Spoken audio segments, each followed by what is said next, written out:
प्यारे भाइयों और बहनों, आज हम एक बेहद दिलचस्प और सीखने वाली कहानी साझा करने जा रहे हैं। ये कहानी एक हिंदू भाई की है जिसने अपने नाम को बदलकर हज करने के लिए मक्का पहुंचने की कोशिश की। इस वीडियो में हम जानेंगे कि उस भाई के साथ वहां पहुंचने के बाद क्या हुआ और यह कहानी हमें किस खास नसीहत की ओर ले जाती है। इस सफर में हम अल्लाह की रहमत और इस्लाम की खूबसूरती को भी महसूस करेंगे। अपने ईमान को मजबूत करते हुए तौहीद और शरीयत की शिक्षाओं को समझते हैं। इसी तरह की इस्लामिक घटनाओं और वाकयों से रूबरू होते रहने के लिए आज ही सब्सक्राइब करें हमारे चैनल रुस्तम वॉइस को और साथ ही बेल आइकॉन को प्रेस करें। दोस्तों, जैसा कि आप सब जानते हैं, सऊदी अरब के मक्का और मदीना शहर में गैर मुसलमानों का जाना मना है। इन दोनों शहरों में हिंदू लोगों को जाने की इजाजत नहीं है और यहां पर उनका जाना सख्त मना है। अगर कोई गैर मुस्लिम शख्स किसी गलत तरीके से मक्का और मदीना में जाने की कोशिश करता है तो उसके साथ क्या होता है, यह जानकर आपके भी रोंगटे खड़े हो जाएंगे। आज की इस वीडियो में हम आपको रोहन नाम के एक शख्स की कहानी बताएंगे जो अपना नाम बदलकर मक्का और मदीना पहुंच जाता है, लेकिन वहां पहुंचने के बाद उसके साथ जो कुछ भी होता है उसे देखकर आप हैरान और परेशान हो जाएंगे। यह वीडियो आपको सोचने पर मजबूर कर देगा। इंशाअल्लाह इसे देखने के बाद आपकी इस्लाम के लिए सोच बदल सकती है। चलिए दोस्तों, शुरू करते हैं। दोस्तों, मक्का और मदीना मुसलमानों के लिए दुनिया की सबसे पाक और साफ जगह मानी जाती हैं। इन्हें जन्नत का दरवाजा भी कहा गया है।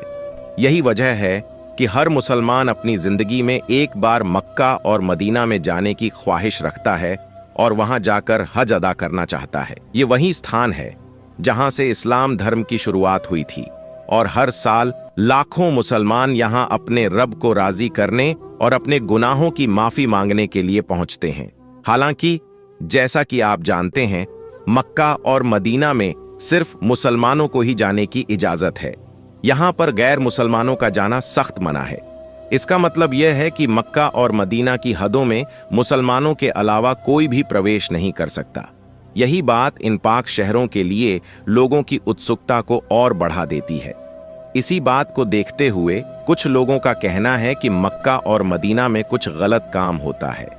वे यह भी कहते हैं कि मक्का में कोई ऐसी चीज रखी गई है जिसे मुसलमान लोग दुनिया के दूसरे धर्म के लोगों से छुपाते हैं। लेकिन हम आपको बता दें कि यह दुनिया की सबसे पाक और साफ जगहें हैं। यहां पर कुछ गलत होना तो दूर, कोई गलत काम करने के बारे में सोच भी नहीं सकता है। यहां पर सिर्फ और सिर्फ सच्चे दिल से अल्लाह की इबादत की जाती है और अपने अपने गुनाहों की माफी मांगी जाती है। फिर भी कुछ लोग चाहे कितनी भी बार समझा दें, वे इस बात को मानने के लिए बिल्कुल भी तैयार नहीं होते हैं कि मक्का और मदीना में कुछ गलत नहीं होता। इसलिए वे कुछ गलत तरीके से मक्का और मदीना में जाने की कोशिश करते हैं और कोई न कोई गलत रास्ता अपनाकर वहां घुसने की कोशिश करते हैं। लेकिन ऐसे लोगों को यह नहीं भूलना चाहिए कि इस्लाम अल्लाह का बनाया हुआ धर्म और दीन है।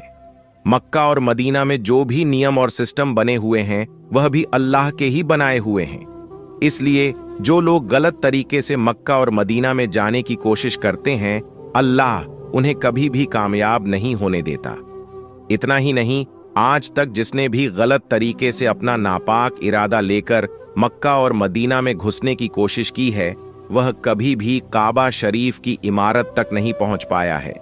ऐसे लोगों को या तो सऊदी अरब की पुलिस पकड़ लेती है या फिर अल्लाह की कुदरत खुद ही ऐसे लोगों का हिसाब किताब कर देती है। अब हम आपको भारत के केरल के रहने वाले रोहन नाम के एक ऐसे शख्स की कहानी बताते हैं जिसे सुनकर आपको इस्लाम धर्म की सच्चाई का पता चलेगा। आपके दिल में जो इस्लाम को लेकर गलत फहमियां बनी हुई हैं वह भी दूर हो जाएंगी। दोस्तों, भारत के केरल का रहने वाला एक शख्स था जिसका नाम रोहन था। वह पिछले 20 सालों से सऊदी अरब के रियाद शहर के मलज इलाके में एक ऑफिस में काम करता था। रोहन 20 सालों से अपने एक मुस्लिम दोस्त फराज मोहम्मद के साथ रह रहा था। रोहन अपने मुस्लिम दोस्त के साथ रहने की वजह से इस्लाम की तरफ काफी मुतासिर हो गया था। उसे इस्लाम धर्म बहुत अच्छा लगने लगा था।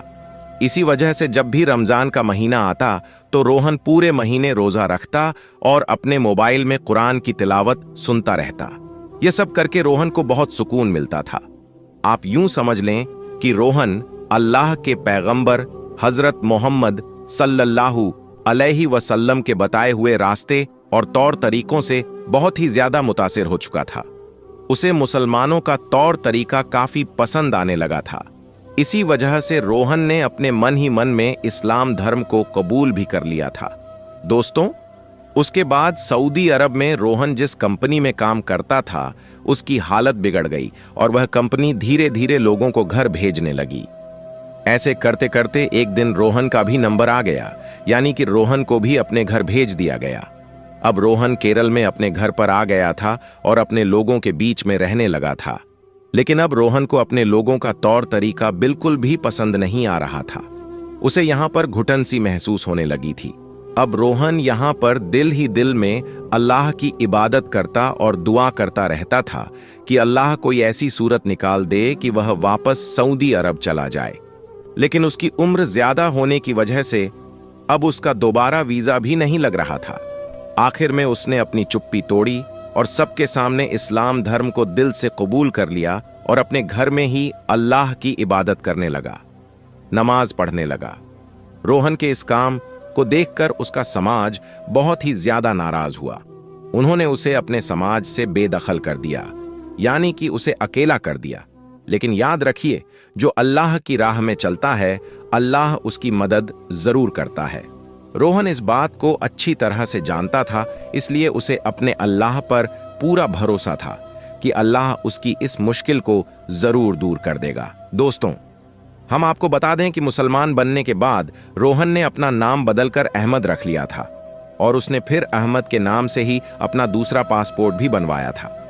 इस्लाम कबूल करने के बाद रोहन अहमद एक सच्चे मुस्लिम की तरह 5 वक्त की नमाज भी पढ़ने लगा था और इस्लाम की दी गई नसीहत पर भी चलने लगा था। एक दिन रोहन फज्र की नमाज पढ़कर अल्लाह से दुआ मांगने लगा, या अल्लाह, मैं आपका घर मक्का और मदीना की जियारत करना चाहता हूं। या अल्लाह, मैं हज करना चाहता हूं। अब मैं हमेशा हमेशा के लिए वहीं पर रहना चाहता हूं। यहां पर मैं घुटन महसूस कर रहा हूं।